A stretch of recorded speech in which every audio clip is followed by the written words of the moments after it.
Good evening, everybody. Welcome to another edition of Swerve with me. This is a show where we have adult conversations for mature audiences only. We talk to people who have overcome challenges and they're not afraid to show their scars or to speak their truth. So, as you come in, let me get set up. As you come in, make sure you tag somebody and let them know tonight is going to be another inspirational show that they would not want to miss. I'm Miranda Innes, and as you know, each week we come here and we tell the stories of amazing people who have overcome and who are living examples of yielded vessels, things that God can do in the lives of people who would allow Him to. And they talk about their struggles. They're real, they're transparent because the goal is to help somebody else to go through and to get over whatever it is that they are in. And so tonight, I am so very pleased. Come on and tag somebody. Let me know you're out there to have with me Yuzanne Ferguson. Uh, Yuzanne has an incredible story of survival. She was shot 12 times, but she's going to tell her story because I can't tell it the way she can. But when I first heard this amazing tale of somebody being shot 12 times, I really didn't know what to expect when I met her for the first time and spoke with her. And what I found was somebody so full of life, so full of joy, so full of hope, so full of aspirations that every time I talk to her, because she's smiling, she makes me smile. And she's just such a wonderful soul who has such an amazing presence and a story to tell to encourage somebody else who may be going through. So come on in and tag someone and let somebody know that Swerve is back on. As a matter of fact, this is going to be my final show for season 3. That's right, season 3. I'm taking a hiatus in the month of August just to relax and get some R&R. I'll be taking a break in August and then I'll be back in September with a brand new season. So come on in, tag somebody and just let them know that Swerve is back on. And so I want to introduce you to Yuzanne. Yuzanne is a mother. She's an entrepreneur. She's an artist, international distributor. She has her own personal group. She'll tell you all about all the many things that she's doing in her life. But in this capacity tonight, I wanted her to come and to share her personal story of survival. So help me welcome to Swerve for the first time to the platform, Yuzanne Ferguson. Coming on in. Good evening. Coming up. Good. There she goes with a beautiful smile. Good evening. Good evening. Good evening. How are you? Thank you so much for having me on your platform. It's so good to have you here. Listen, I think um, when anybody hears about somebody who has been shot 7 times, nobody expects that the person would still be alive to tell the story. And you've had such an amazing experience with that. We can't share all of the details because of something that's pending, but I want to say that the incident occurred between really a dispute sparked from a dispute of your husband, your now deceased husband, and an incident on his job with somebody who had a difficulty with him. And Yeah. in his mind, he really didn't know the extent of to which this person had this animosity against him. They had an incident, he thought it was settled and moved on. And so he came home to you and the family one night. And then I want you to pick up the incident from there. So you're laying down one night and in bed and talk to us about what happened. Okay. This was a Thursday, a Wednesday night. We He went to bed before me. As a matter of fact, he went to bed in my spot, When you and say your I spot, meaning like your side of the bed or my next to side you? of my yes, my side of the bed. He went to bed in my side of the bed. I stayed up for about an hour reading, and after finishing the book, I made sure I closed up everything, all of the windows, the curtains. close them up because when I go to bed, I love to have my room dark. I don't like to see the light coming in. I like to be in total darkness when I'm going to my bed. So I went to bed. I didn't wake him up. I just went in the back of him, laid down, and put my left leg on top of him, Hmm. and I just went to sleep. Shortly after laying down, he got up and he said, I got hit. And I got up right after him. I said, I got hit too. So Um, wait a minute. Before you say I got hit, did you hear a sound or did y'all hear some sounds? no, I didn't hear any sounds. I just woke up feeling, um, let me describe how it felt. It felt like a burning sensation. Hmm. And that's what I woke up feeling, a burning sensation. Where? Um, it was like on my legs, Okay. Hmm. feeling a burning sensation on my leg. And he got up. He got up after, shortly after. No, he got up before me, and we were talking. And in sitting up, the shots were still coming. That's when I know that, yeah, we were being shot at Wow. because I could hear the shots and I could feel them now because I started feeling I got shot in my shoulder, my arm, and then in my stomach. The shots were still coming, and we were sitting up in bed, and my daughter, she was in the bed with us. She was 7 months old at the time. So she was in the bed. So he reached over to check on her to see if she was alive, to see if anything had happened to her. And in him reaching over and lifting her up, he got shot again. This time he got shot in his hand and in his back. And did anything happen to your daughter? No, thank God she was fine. The young child was still sleeping. She was in the back of the bed, sleeping through all of that. She was sound asleep. And even through with him lifting her up and shaking her, she did not wake. She was still sleeping. So he rested her right back in the bed and Right he back, got shot. right So back. you And feeling this burning sensation and you're now realizing that somebody is has shot at you guys in the mhm. house and you have no idea who this is, why this is happening. So you feeling this burning sensation and then what do you do? Do you turn on the light? Do you try to move? What do you do? um, my husband started to talk to whoever he said it was. He was talking through the window at the person.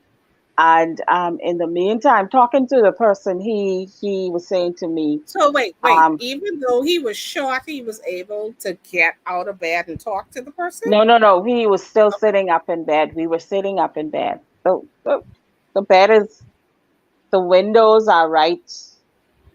The bed, how the bed was situated, the bed was in between the windows. Okay. Mhm. So you had a window on the facing the road. The other window was facing the entrance of the apartment. So as he sat up and he was talking, he at least we started screaming for the boys because they were in the next room, and if we were being shot at, we wanted to know what was going on with them. So you So had two other sons in another three, room. Three other sons in another room. uh-huh, Okay. three sons in another room. Mhm. Um, So we were shouting for them, hearing no, getting no response from them, getting Shoot. no response from them, Yeah. getting no response from them. He asked me to try to get up and go and check on them. Mhm. And that's when I realized that I was not able to walk because I slid down trying to Mhm. get up and could not. I couldn't get her. I couldn't get up. So So you're still calling for the boys and they're not coming. they're not answering. They're not answering. So um, he uh, he went to bed with his phone in his pocket. So he asked me to reach into his pocket and get his phone, Hmm. call the to try to call the police, call our one of our friends, and to call the family. So the first call I made was to the police. The first call I made was to the police, and I let them know that we had gotten shot. And after speaking to them, I called one of our friends to let him know that we had been shot. Now we had this thing that we used to play back and forth with each other. So when I called him, he was of the assumption that I was playing around. So he said to me, Yuzanne, it's late. Go to bed, man. Yo, go back to sleep. And that's when he heard, because in the split second of calling the police and then calling him, they were it was like they came quick, the police. They were Hmm. there knocking on the door as I was talking to him, and they were asking how they're going to get in, what to do, because you know, us in Nassau, being in Nassau, we take a lot of safety precautions to make sure you are safe when you Right. go to bed. So I had the deadlock on the door. I had a night latch on the door, and they wanted to know how they're going to get in. So I just told them, like, look, do whatever you have to do. Hmm. If you have to break it, break the door down, come in. But the first thing we want you to do is go and check on the children, make sure they're okay. If So, you're just joining me, I'm talking to Yuzanne Ferguson, and we're talking about how she survived being shot 12 times. So, as you come in, make sure you tag at least one person, type their name in the comment to get more people involved in the conversation. So, you still had, after being shot, and you have no idea how many times what's going on with your body, you still had the wherewithal, like you were literally still functioning to be able to make these calls to the mhm. police, to a friend, and you Family were you members. family members, and still not even understanding the extent of what was happening with your body or with your husband to that fact. And so you said the police was at the door and Mhm. you told them, listen, do whatever it takes. That means like if you have to take the door off the hinge, do that, but Then go just get right ahead. Right, go right ahead and do whatever it takes. in. Just get in. Choose, try to deal with getting the children first. Hmm. Our first priority was the children. Make sure that they were okay. And so when they got in, um, they went to the children's room first to check on them. And God had it so these children were deep in sleep Wow. through all of that shooting, all of the noise with the police breaking the door down, them coming in, because it was more than one person, one of them coming in. It was several of them coming in the apartment. Hmm. And they didn't come in quietly. They came in with a lot of noise. And through all of that noise, those children were still sleeping, They slept sound. through it all. Nobody ever woke up. So the Nobody woke police, up. so they get in. The kids are okay, still sound asleep, and now they're talking to you and your husband. I guess having this Uh-huh. exchange with him, with you Right. two, Uh-huh. and you're asked. They're asking you, and no doubt, a series of questions that you can't really answer because you was just there laying in your bed. Uh-huh.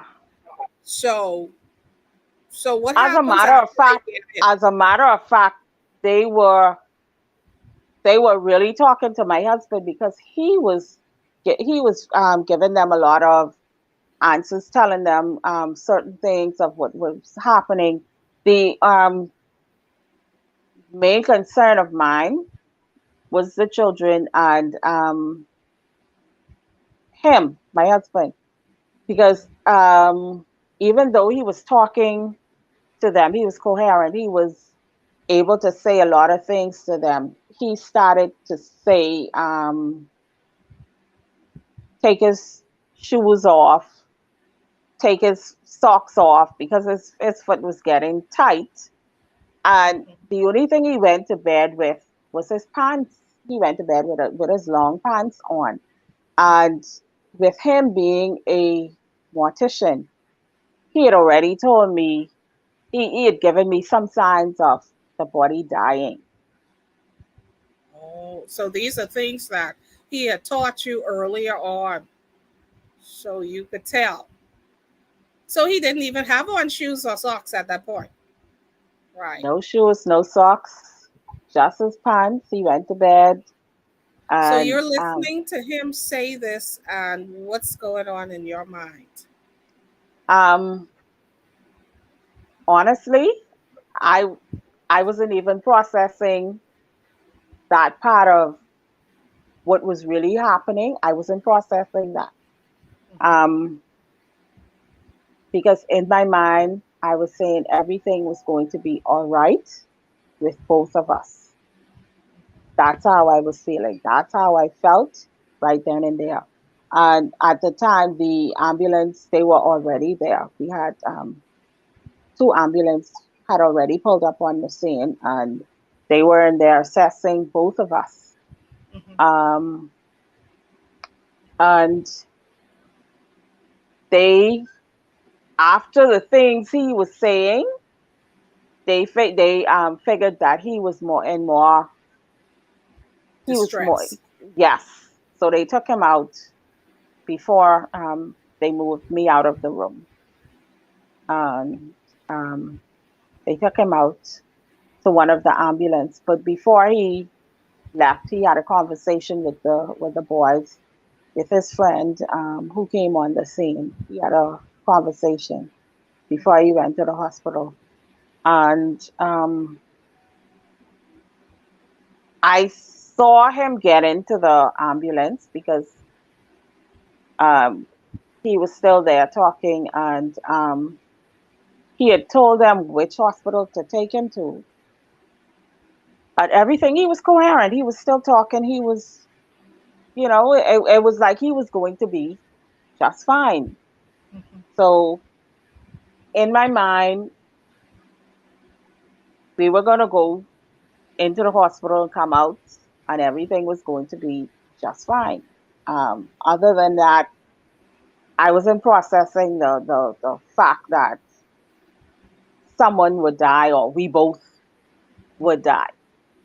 Did you at any point did you pass out or you stay coherent? So you get in the ambulance and you're still aware of your surroundings and what is happening. So when you get to A&E now and they're moving you out of the ambulance, do you see your husband again? Do you have any idea where he is? Yes, I saw him. I saw him in A&E. Um, and I saw him on a respirator. Okay. And after, so you see him on a respirator, and then I saw they, him on a respirator, and then they took me out. They took me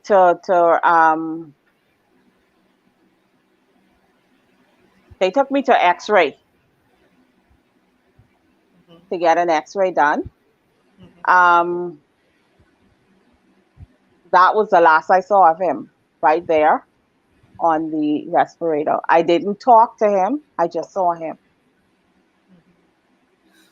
When you got the X-rays, was it then that you found out how many times you had been shot?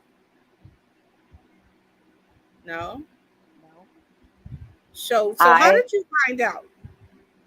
I found out when I was in theater. So you got the X-rays, and they after that immediately took you to. Immediately they rushed. The whole thing was that first and foremost, I was not supposed to go to X-ray. They were supposed to bring the portable X-ray machine Mhm. to X-ray what was going on with me, but they took me there and they left me there. I was in X-ray for about 10, 15. I was there by myself for a long time before one of the doctors came and he found me because he said they were looking for me. He thought I was already up in surgery. So as And you're laying there, as do you have any recollection of what's going through your head? They leave you in this room alone. You're not quite sure what's happening with you. Do you remember listen, what was going on in your mind? listen to me. In that room, in there was extremely cold. The only thing on my mind was praising God. Why? Because I was still alive. I was still breathing. I didn't know the severity of what had happened to me, but I'm in there, and the only thing I could do is praise God. Even when the doctor came in, he found me praising God because Wow. that was the state that was the posture that I found myself in. And Uh-huh. I couldn't come out of it. I just was there. It was like a whole piece, even though I was going through, it was like a peace came over me. And the only thing I could do is just give him thanks, give him. So you end up in surgery, and Mhm. they operate on you obviously when you're coming, and so at this point they're explaining to you why, or at some point did they explain to you why you're even going into surgery? No, they're not explaining to me anything. They rushed me into surgery. Um, the minute I got into surgery, they gave me the anesthesia to put me under so they can go ahead and do what they had to do. I didn't know that I had a severed artery in the leg. I had a severed artery. So, their main goal was to try to preserve my life. And even though they had given me the anesthesia first, the first dose of anesthesia, I was still up. I could still hear and see everything that they were doing. Um, I heard them ask for, because several specialists were supposed to be in the room, and one of the specialists wasn't there as yet. And I heard when one of the doctors came in, and he started to ask questions about if everybody was in place. Where is this person? Why is this person not there? Get them in. They need to get in now. And he um, started to talk about him losing.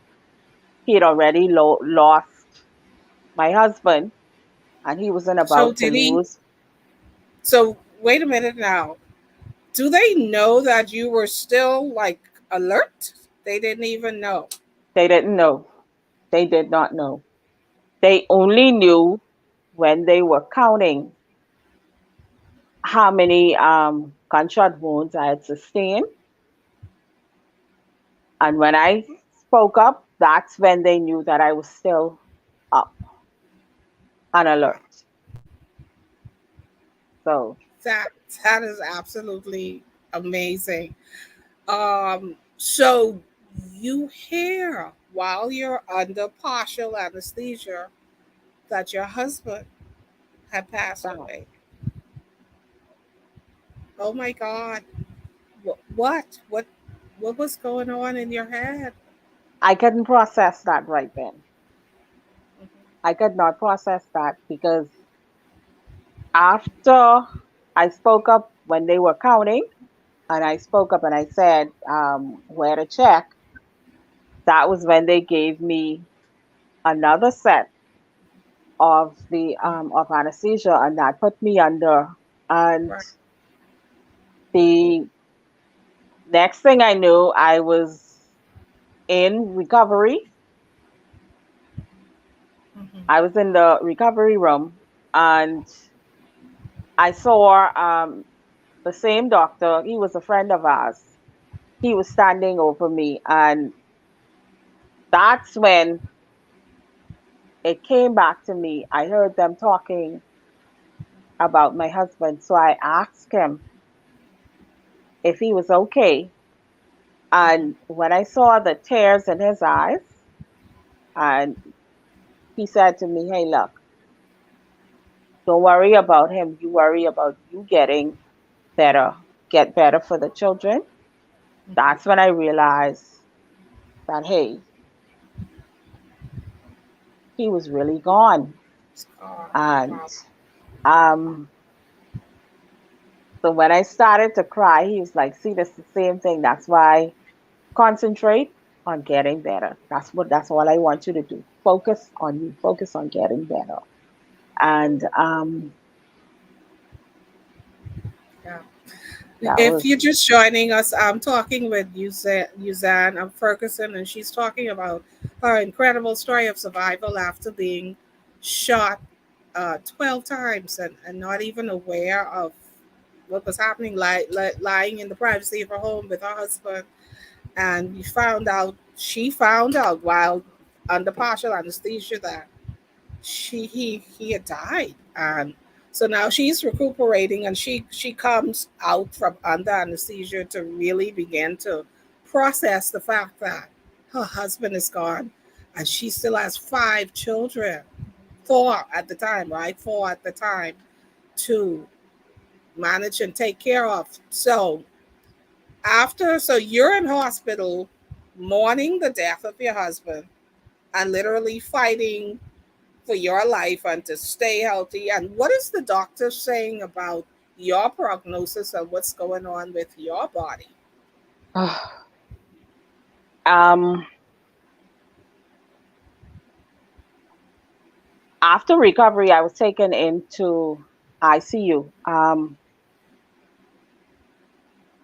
because of the severities of the injuries I'd already sustained, and all of the surgeries that they had done.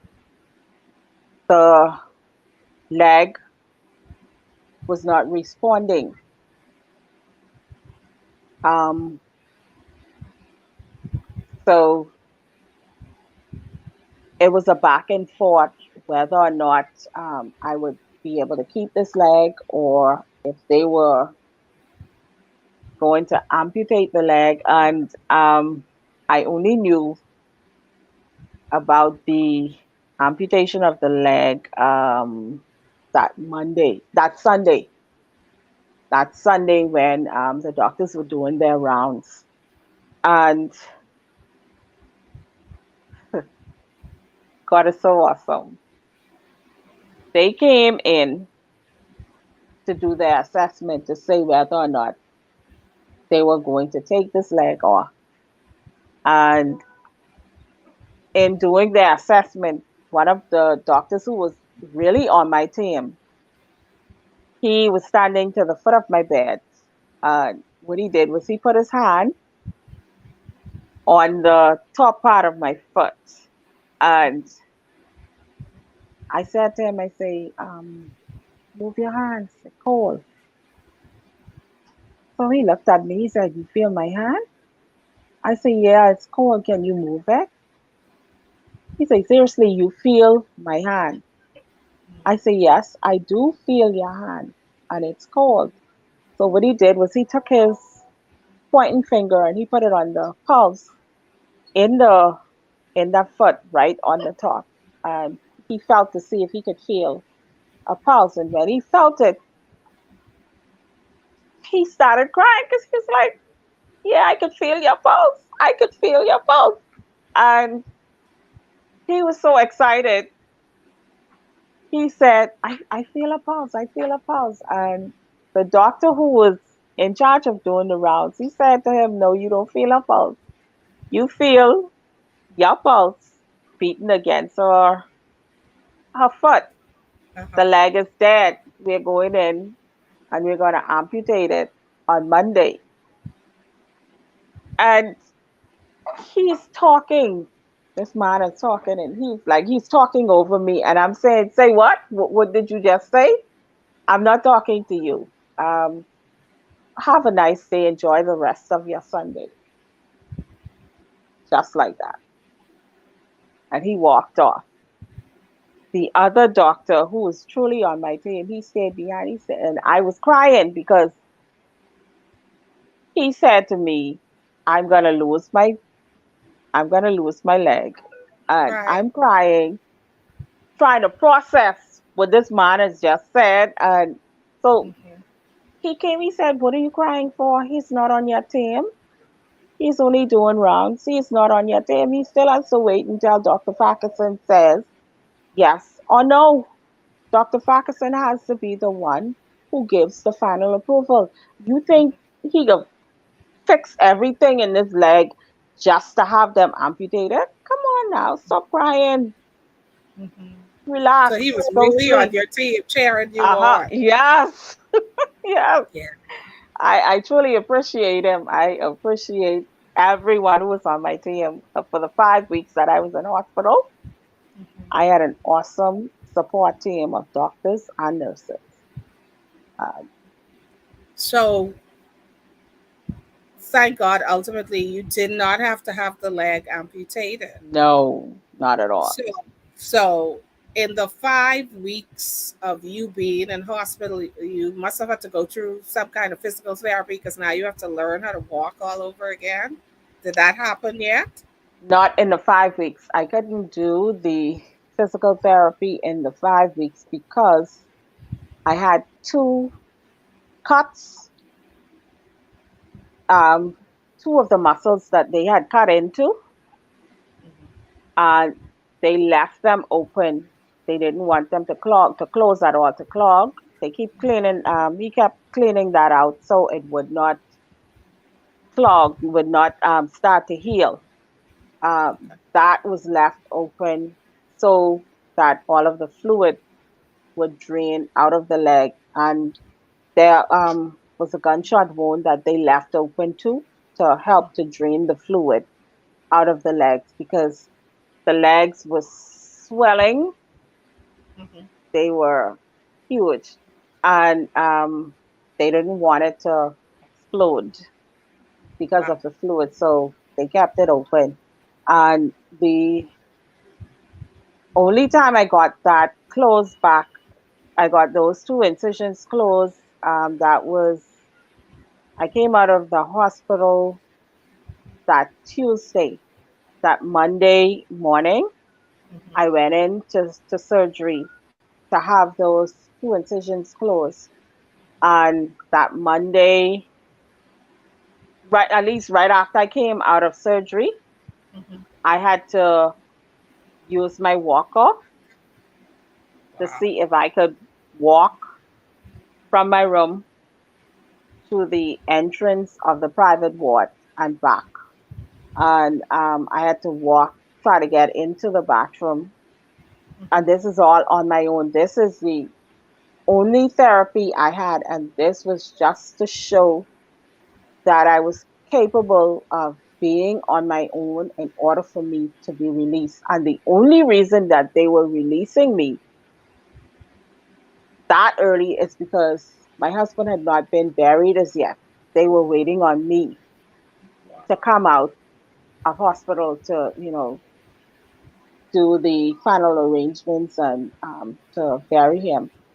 And I had to show that I was independent enough to go out on my own, to be able to do certain things on my own. And not only physically, I had a mental evaluation too to see if I was strong enough emotionally to go out and deal with that. If not, then I was going to have to stay in hospital, and my family would have had to do the funeralization of my husband without me Without being you. there. Mhm. Were you a part of the process though, like making decisions? Were you strong enough to do that? Um, I wasn't, even though I wasn't doing the all of the arrangements, I was still getting the calls back and forth from, because his boss, they were the ones, they were doing the funeral arrangements. They were, responsible for doing all of the funeral arrangements with my family. Whatever decisions my family made, they still came Sure. to me Okay. to Okay. make sure these are what I wanted done. And some of what he wanted done, he would interject and say, hey, look, this is what I want done for him. What do you think? So I was Yeah. back and forth in the process. And to me, it was not, even though I was doing arrangements, it was not real. Sure. To me, it was not real. It was like he was on one of the family islands doing a funeral, and he would come back. He would be back in time for us, to do whatever we have to do, because I was used to him going off for the weekend to a family island to do arrangements if he was in here in Nassau doing arrangements. So it was like he went on this trip But and he'll that be he would back. come back. Right. So processing that he was dead, no, I couldn't process that. As you sat in the church in that ceremony that particular day, were I you couldn't there? cry. Were you present? I was in the service. But you wasn't Physically, I was present. in this. Yeah. Mentally, I couldn't process. I couldn't cry. It was like I wasn't there, honestly. How long did it take you to process it? Like that, when did you finally come to acceptance that he's not away working, he's gone? Um, when I started to process that he was not away, he was really gone, was when I had to move. When I moved back to my mom's house, that's when I started to process. Hey, look, I don't have my life. I don't have my stability anymore. I don't have that one person that I really talk to, tell him. He was like everything to me. I told him everything. And whenever you saw him, if he wasn't working, you saw me.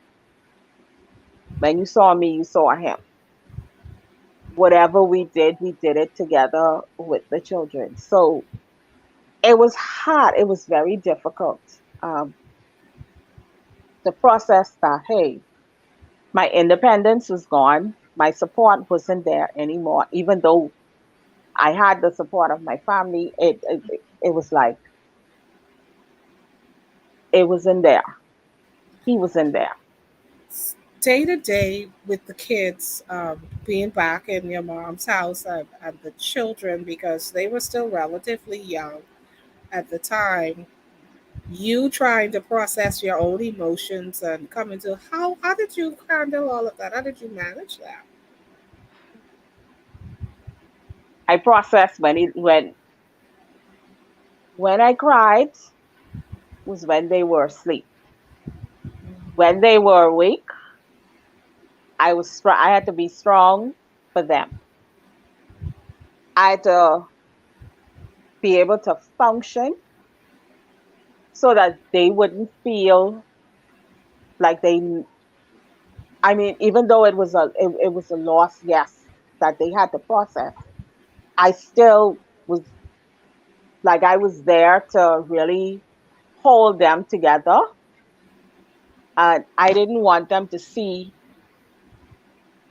that I was struggling, even though we all were hurting. I still wanted to be that strong figure that they can lean on to say, well, okay, daddy isn't here, but we still have mommy, to talk to. I mean, they didn't really talk about the event to me. They didn't say, they didn't really process anything to me. It was just basically we were all in our own little bubble per se. Did you go to grief counseling? Did you ever get Um, we did. I did one psych. I think they did once, but we didn't do anything. do anything? Uh-uh. What was it like day to day then? Because you had to develop like a new routine, with the kids, without him being a part of the family now, in new surroundings, as well. The daily routine of managing, and then you're doing therapy, trying to get yourself back together. I just think this is such an amazing story of divine intervention, and the fact that you didn't do any great amount of grief counseling, but you were just working this out day by day. What was that like for you? Did you lean on the church for inspiration? Did you just work it out among your family? What was that like? It it was difficult. Um, my family was there, but I had a love-hate relationship for my family at the time because I honestly processing the fact that I'm dependent on everything that they have to do for me and everything they have to do for the children. I have to I have to process all of this in my mind, and I'm asking questions of God. Why me? I'm still processing. I'm dealing with all of that emotions basically on my own because I wasn't talking to anyone like that. I wasn't opening up to anyone about how I was feeling.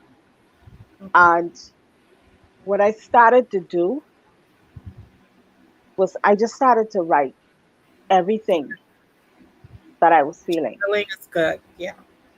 Everything. Um, if I felt down, I my prayers, how I was feeling, everything. I just wrote. I just wrote. I just wrote, and I had to get to the point where I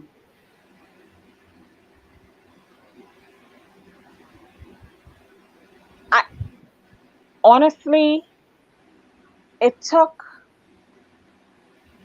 it took about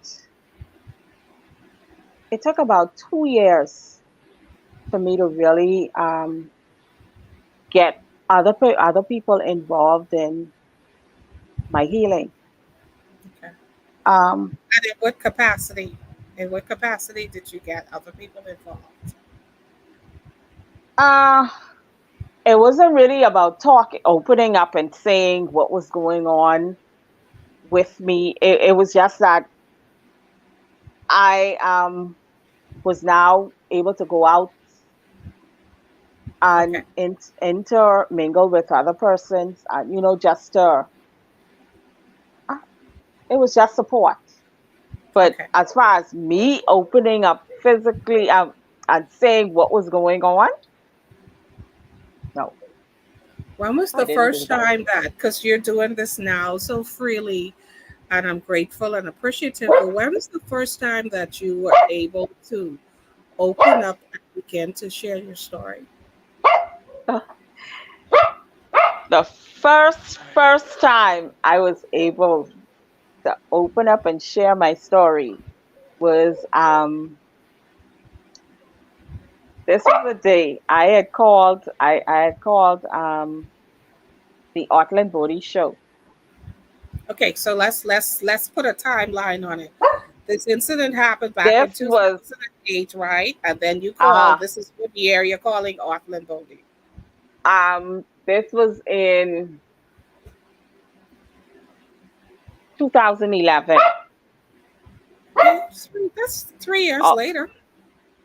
2011 going into 2012. That Okay, was the first time I was able to open up, and I called. He was talking. I was working for a after school program, and I was listening to his show, and he was talking about events that had taken place, because during that time there was a lot of home invasions going on where persons were getting shot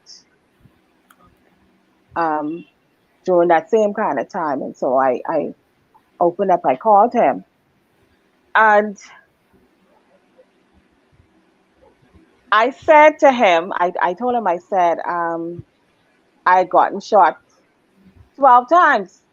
And I laughed. So he said, oh, this one crazy woman, she on the phone, she telling me she got shot 12 times and she laughing. Say, this woman ain't no good, or she can't be for real. So when he said that, I said to him, I say, listen, you don't know the struggle I had to go through talking about what I went through. This is my first time really opening up, because I feel peace. I feel at peace. I am now able to laugh because I couldn't laugh. I couldn't, my tears now was basically drying up, and I wasn't feeling anything. I say, you don't know. This is a great process I'm going through. So that is why I'm able to laugh. He's like, this woman ain't no good. But that what? was how That was your first time being able. After you did that, how did you feel? it was like this whole burden lifted, like something floated off my shoulders, and I felt so light, even though I was still in my wheelchair and using my walker. I felt light. I felt like I was now beginning to be whole again. Mhm. How That's how long I was felt. how long was the process to you actually getting rid of the walker and the wheelchair and walking on your own again? Um, Actually, walking on my own was in 2012. Okay, So it took you 4 years to really, wow. for you. On your on your darkest day, going through that process, what was that like? On my darkest day, going through, it felt like, and I'm gonna be honest, it felt like I wasn't gonna come through it. I wasn't gonna make it to the end. It felt like I felt like just giving up. In my darkest days, I felt like I should have been in my grave with my husband. That's how I felt. And I had to get I had to get past that because I realized that this wasn't only about me. Mm-hmm. I still had the children, and I couldn't just be that selfish to think only about myself. I had to think about them. And to get over my darkest days, I thought about, hey, yeah, I could have been dead. I could have been in my, yeah, just how you wanna go there, you wanna be there in the grave with your husband. Yeah, you could have been there, but Mm-hmm. you're here. There has to be a reason why you're here. So I just had to process all of that and really think hard and long and just thank God for my space, for me being where I was at that time, even though humanly it was difficult.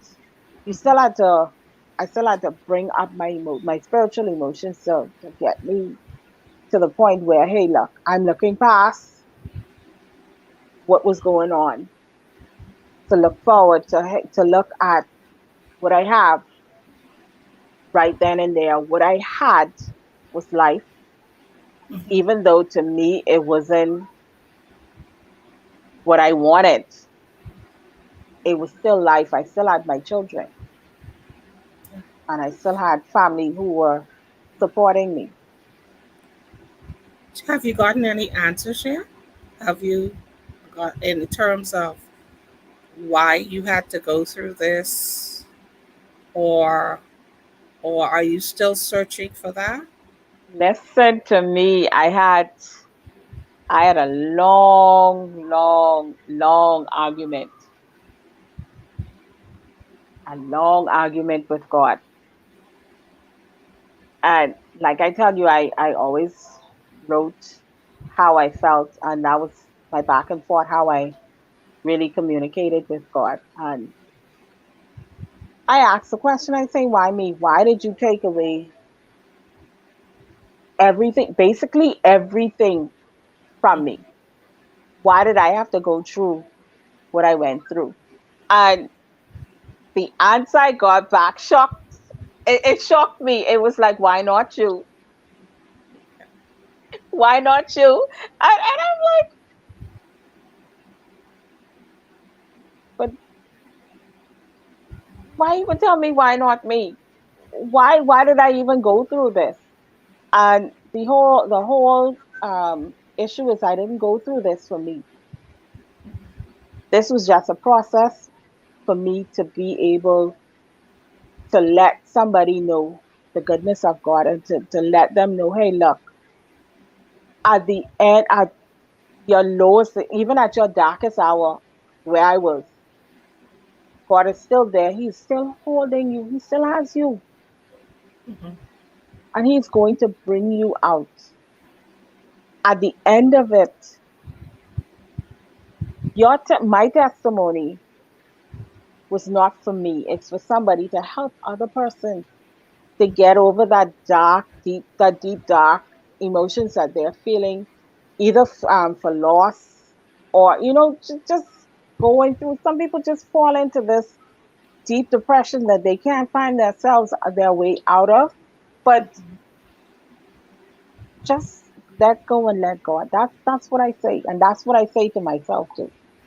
When I find myself slipping back, I just let go. I say, Lord, I am here, and it has to be for a reason that I'm here. So I'm gonna have let you have your way. Do with me what you want. How have you changed the Yuzanne of 2008 and the Yuzanne of 2022? The 14 years Yuzanne, later, how have you the changed? the Yuzanne of before the incident, before my incident, I was selfish. I was all in me. I was the type of person my I was the type of person I had it going on. I felt like I was on the at the top of the world. I may not have had all of the money per se, but in me, I had it going on. I had everything. I had my husband, my children, job. I was the thing. And after all of that selfish emotion, selfishness that I had, I released all of that. Um, I'm now in a place where I'm not an introvert anymore. I'm in that place where I can talk, I can tell people, hey, look, get up, get yourself together. I'm now at that place where I'm at peace with who I am and who I am in God.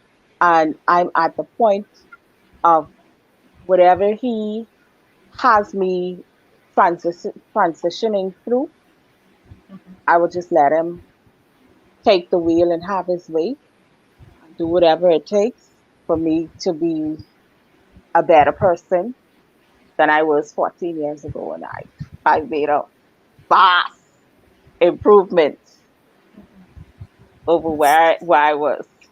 where you are. That's wonderful.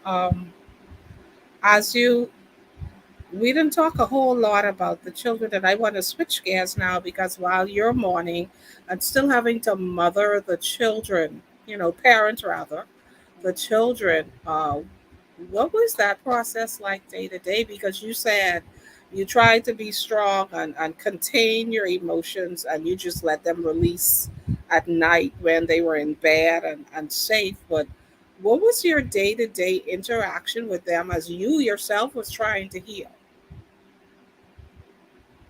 Um, Day to day,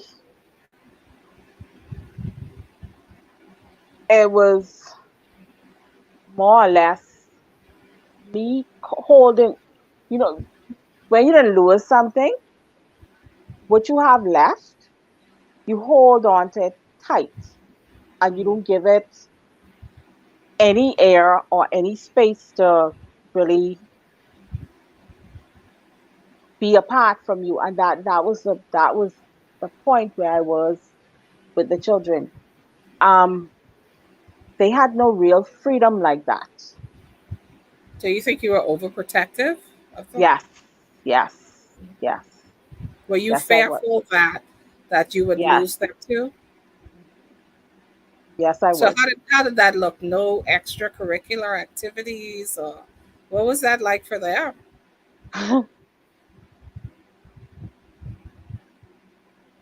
It, boy, it was I'm not gonna lie, it was difficult for them. It was difficult because I um I only let them catch the bus to and from school, and that was after I didn't have after my transportation went down. But everything that they needed to do, wherever I was, they were there. If they weren't in school, they were with me. So if I was home, they were home. And if I was in the room, that's exactly where they were, in the room with me. And you can imagine five people in one room, Mhm. and I'm not letting them go anywhere. So I had to get to the point where I had to release them. And How the long did that only, take? How long whew, did that take for you to release them? it took a while. It took a while. It took a lot of talking um, from my brothers, my mom, and there are my husband's people, my sister-in-law and my brother-in-law. They would come to take them away just so Mhm. they could have that room, and them going up to my mother-in-law, um those was space for them, because they were like, I was too smothering, and Yeah. just give them some space, nothing's going to happen to them, you know. And you finally were able to do that and to release them and let them go. Mhm. What? So we've talked about so many different things.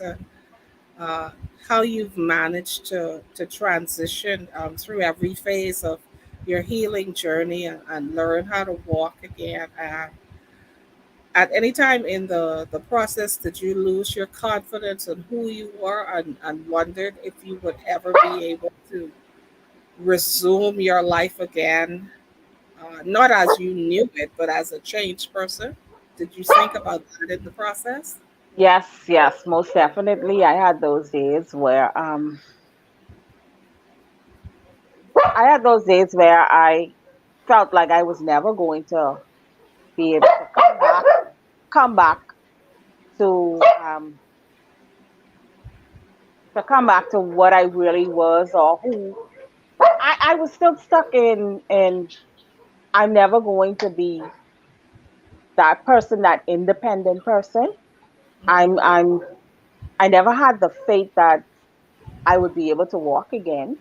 I was Hmm. still stuck in that I'm going to be in this wheelchair for the rest of my life, because some of listening to what the doctors were saying, um, and the different prognosis that they were giving, that was one of the reasons why I didn't think beyond Hmm.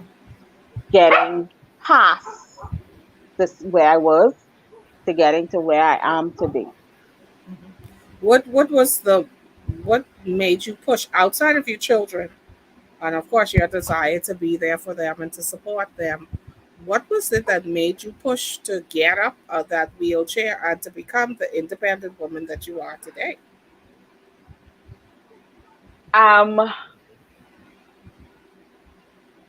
how I started, I had a friend, and he always used to tell me, "Hey, look, you are not always going to be in this wheelchair. You're not always going to be walking with this walker. You have to learn how to do these, walk without these things." So he would um, help me out of the, like, he would take me out to go to the beach. I would go in the water, come out, and coming back, I he would let me climb stairs, and he would leave me at the bottom of the stairs and go about his business and say to me, "Hey, look, you could get up them stairs." And I would stand to the bottom of the stairs, and believe you me, I stayed there and I cried, because in my mind Hmm. I couldn't see past. I couldn't see myself getting up those stairs. So he would just leave me there, and if I stayed there for about 30 minutes or so, I had to make up my mind whether or not I was going to stay down or climb up those stairs to get the safety.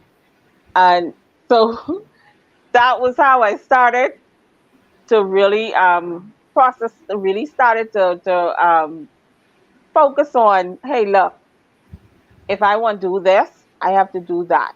In order for me to get from here to there, I have to focus on getting this done. And in focusing, I got to the point where I was off the walker.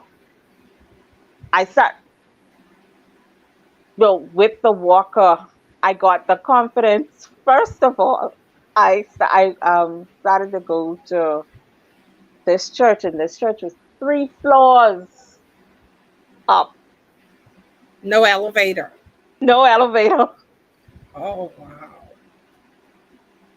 no elevator, and I had to use my walker to get up the stairs. So, um, the pastor, he would stay to the bottom right, and he would be like, "Okay, I can stay here and I can wait for you to get up." I say, "No, if you stay here and wait for me to get up, church service is not gonna start. You can be right here with me. We'll have to have service downstairs." So, um, I would wait. I would let everybody go up, and I would take my time. So I Mhm. that's how I build up my Strength. confidence, built up the strength in my legs until I got to the point where I was able to use the cane. Mhm. And after getting on the cane, I went back to because I was doing my doctor's visit, and every time I went to my doctor, he was like, when I went, I'm in my wheelchair and I'm using the walk, and he's like, "Why are you still using these things? You're supposed to be on these. If you come back to me one more time in this wheelchair, I'm gonna take it from you." And with him saying all of this, I'm crying because I'm like, "This man really serious? I can't walk." He said, "Yeah, you think I fix all these things for you to just sit your hip down in this wheelchair and rely on this walker? You can walk. When you come back here, don't come with that wheelchair." So I got to the point where I started to go to him using just a walker. Mhm. Say, "Okay, now why you still using this walker?" I'm like, "This man, it ain't no good.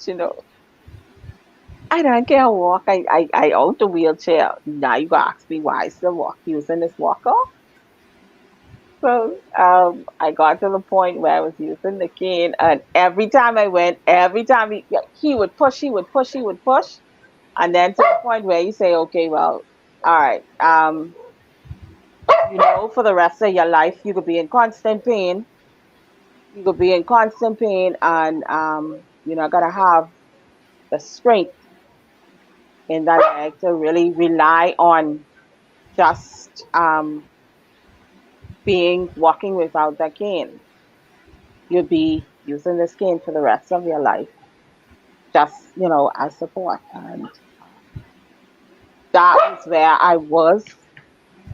until I got involved in a company where they had some natural products that I started to use, and that was what strengthened my bones, because I was supposed to have done I had done a one bone graft, and that did not take. So I had another bone graft that I had to do in order for the bone to fuse back.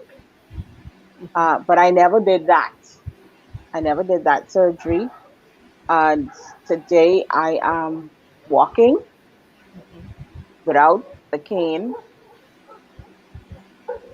I'm pain free because I'm using the natural products from the company that I'm involved in. And you could say the name because you are an entrepreneur with Artists International. So Yes, it's their yes, products. yes, Okay. So yes. what products in particular are you using or that you use to help with the whole bone structure strengthening, all of that? The products that I use to help with my bone structure and to help, because I still have, oh, I didn't tell you, I still have 10 of those bullets in my leg. Yeah. Okay. So I use the red Lviv, and that is to help strengthen and to help get rid of all the free radicals in the body. I use my red Lviv. I use the Multi Plus. As a matter of fact, I use all of the products from the artist collection, and I also wear the garments, Hmm. the body magic, and the angel bra. And what that did was that helped me with all of the back problem that I was having. And Hmm. I didn't realize that I was having a lot of back issues until I started to wear that garment, until I got that garment on. And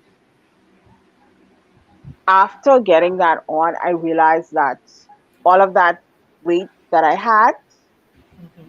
was lifted off the back and all the pain was gone. And using the products, I got great results where I'm no longer painful. I don't have to, when the weather comes, I don't be stiff or Hmm. can't move or always painful because it's gonna rain or it's getting cold or it's getting too hot, you Hmm. know, because of the steel in my leg. It gets to the point. It used to be to the point where it would freeze up and I couldn't move for days. But now I don't have to worry about all of that issue anymore. And you have now, you have a Facebook group or something. You have something that you talk about your Yes. show and what you're doing. Um, I just recently changed the name to bringing out your unique gifts and hidden talents. What it is, what the group is all about, it's interacting with persons who have gone through. Because in the initial state, what I really wanted is for persons who have been through what I've been through. Um, tragedy, and it doesn't have to be that you've been shot Right. or tragedy can be anything. You can have an illness that you went through, and it was a traumatic event to you, and you had to get to the point where you have to heal from all of these things. Some people just lost a job. The pandemic has put a toll on a lot of persons, and you don't have the avenue or that safe space to talk about what you're going through. So that was one of the reasons why I created that group as a safe space for people to really talk about what they are going through and to have persons there to who have been through what they're going through and who have excelled at what it is that they're going through, and they're able to now give them some sort of advice as to how to maneuver um, when you're going through what you're going through, what it is that you want to rely on, how do you get over um, the fact that you're no longer a victim, you're a victor, you're a victor. Um, what do you do in the aftermath of losing everything or trying to get back on your feet? Some of the things, some of the skills that you want to develop to get beyond where you are, and just to be to that point where you can collaborate with others to really build you and build you not only physically, mentally, but financially too. Build you as a person to begin to be a sustainable individual where you can sustain yourself, to really not rely on what is going on in the world or rely on a lot of us in the Bahamas, we rely mainly on what the governmental system has available. But get into the mind frame of being an entrepreneur, develop yourself, develop your skills, whatever gifts and talents that you are born with. What is it that you are good at? Find ways and means to use them to make a profit from it and be able to be a blessing to others. So that is what I am trying to develop with other women, men Mhm. through So that when do you do the platform. show? When does the show come on? Do you do it in the day? What days? What day? Um, I've been off for a bit, but I do my shows on Fridays at 3 p.m. Okay, Fridays at 3 p.m. And okay, let me look at some of these comments because I didn't. Uh, there's just so much. Someone says this is a very powerful testimony. Um, God is good. Amazing story. I see a wow. I see another wow. I see uh, you're a strong. You are strong, a survivor. God kept you, Philippa. We're praying for you. You are strong. You are a survivor, and God is keeping you as well. Somebody just said Jesus. Someone says continue to bless people with your story. Uh, yes, your experience it is to help somebody else. And then they said, you are an amazing woman. And indeed you are. Indeed you are. Would you consider yourself a better person as a result of this experience? Most definitely. Most definitely. I am more now selfless than being so selfish, being self-centered. I am open to other experiences and open to really letting people know exactly what I've been through, how I got over a lot of the difficulties of being getting thrown back into being a single parent, Yeah. Yeah. and not That's a having whole show the unto itself. yes, yes.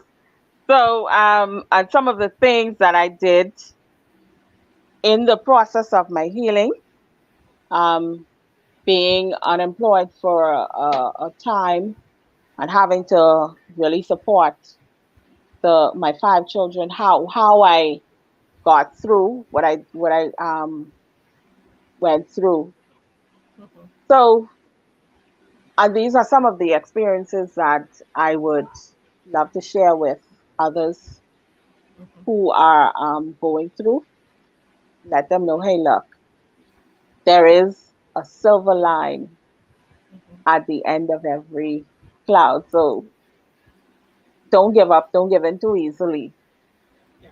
What's the name of the group? Let me, because it's a Facebook group that you have. Yes, it is. So what's the Um, name of the group? I'll type it in. bringing out unique, unique gifts and hidden talents. Gifts and hidden talents. That's the group name, and it's an open group. That if they type that in the search, they'll be able to find it. Yes, they Bringing out will. unique gifts and hidden talents. Right? Yes. Uh-huh. Okay. Obviously. Okay. Okay. So there it is.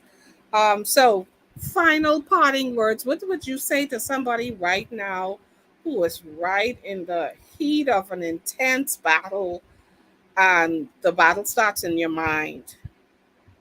Um, This what would you say to that person right now about what they need to pull on, where they need to look to get that kind of mental wherewithal to get them through this period? the first thing I would say is and I'm gonna say it because a lot of people don't think that going to God is the first thing that you would think about doing. But when you're having those mind battles, the first thing I would say is to release it over to God. Tell him how you're really feeling. Have that conversation with God. Let him know what is truly going on in your mind. Because we tend to try to keep things closed up. Even from God, we try to keep things closed up. And sometimes we feel like um, I'm I'm spitting in the face of God if I say what I'm going through. No, you're not. You're being open. You're being honest. You're letting him know, hey, look, I am hurting mentally, physically, emotionally. I am going through, and it's a struggle. I can't deal with this. Mm-hmm. Help me go through this. And apart from having a strong physical hold, you have to have that um, connection, that strong connection with your family and friends. Um, talk about what you're going through. Don't hold it in. Trust me, don't hold it in because it eats at you. It mentally it eats at you. Physically, it hurts to not get out what it is that you're going through, not to speak, not to internalize what you're going through.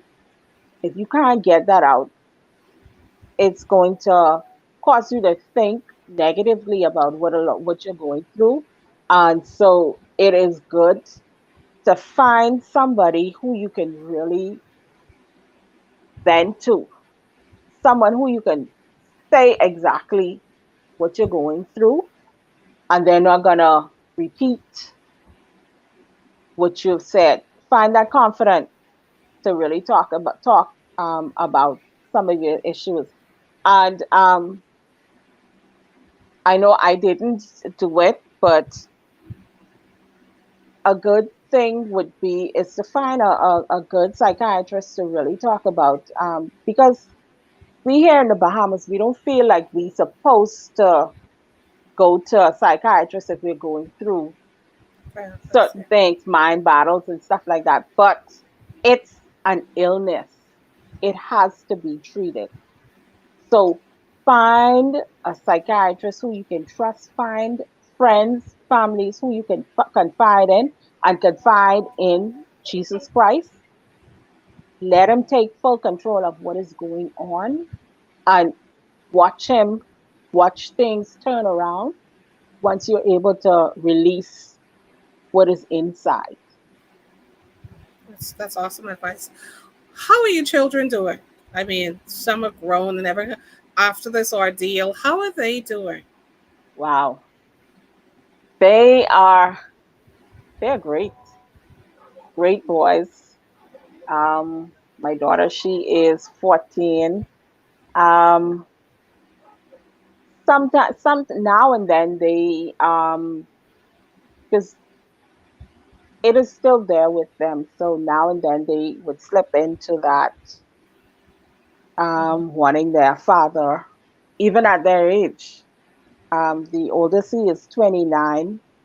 The second child he is 25. The middle he is 22, and my daughter she is 14.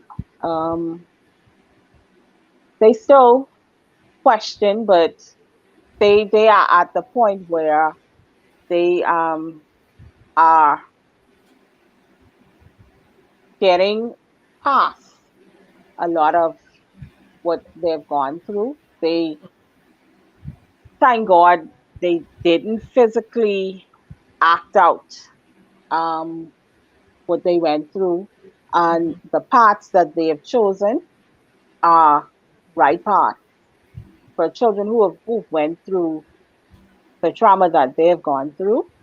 I thank God every day for the children that He has given me, um, and the process that they have gone through and how they have developed into strong men and Missy becoming a little miss in her own right. So I thank God every day for the children that He has given me. I am truly grateful. That's wonderful. Listen, everybody, thanks for hanging out with us tonight. This has been another edition of Swerve with me, Yuzanne. I can't say thank you enough for your vulnerability and your willingness to be so transparent and to share just a part of your experience and your process as you continue to go through and to build. And I know, if you would note carefully, those of you who are watching, I didn't spend a lot of time talking about the details of the particular incident because that is still a matter that's pending in the court. So I didn't want to delve into that. So that was intentional.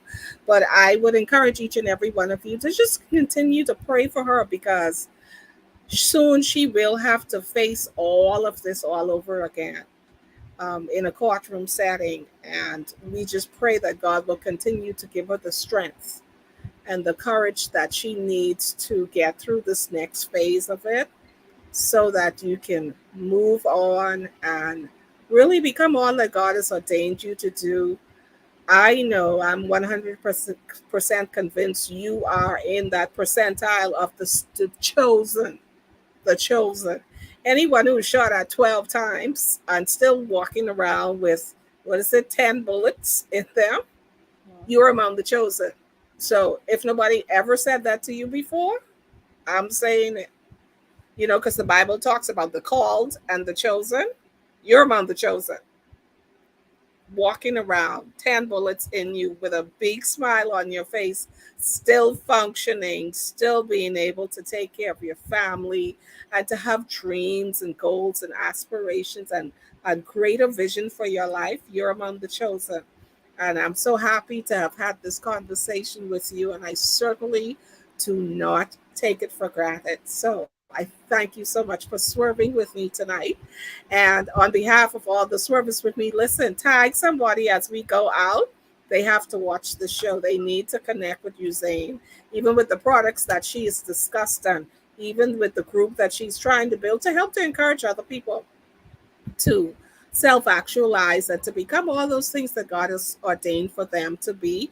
If anything that she says resonates with your spirit, connect with her. She's on Facebook. That's how I found her.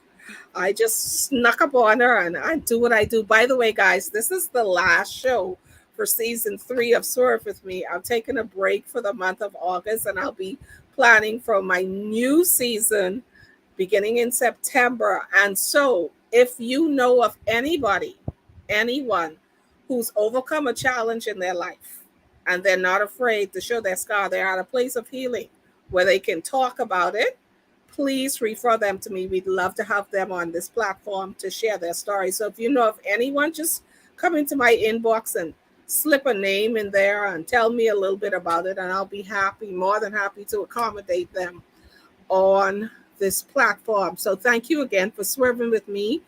I appreciate all of you. We're praying for those of you who are in the fight, and we know that you're more than a conqueror, and we have evidence. Just look at Yuzanne right here tonight. So hang in there. Good night, everybody, and see you in a month's time. By the way, if you haven't subscribed to my YouTube channel, please do so. I am struggling trying to grow that audience there, but y'all go ahead and subscribe and watch all of the stories, the shows that you missed, because all of the shows are on YouTube. If you missed it, if you can tune in on a particular week, the name of the channel on YouTube is Swerve with me. So if you type that in the search, it'll come up. Have scores of back shows there that you can participate in, and so you don't have to miss me during the month of August. You can hang in and tune in every Sunday night and watch a show. But make sure, please, recommend some new guests to me because I need it. I have someone working with me, but the more the merrier. That's how we do it each week, to be able to come to you and share these amazing stories with you. So thank you once again. Thanks, Kayla. Thanks, Philippa.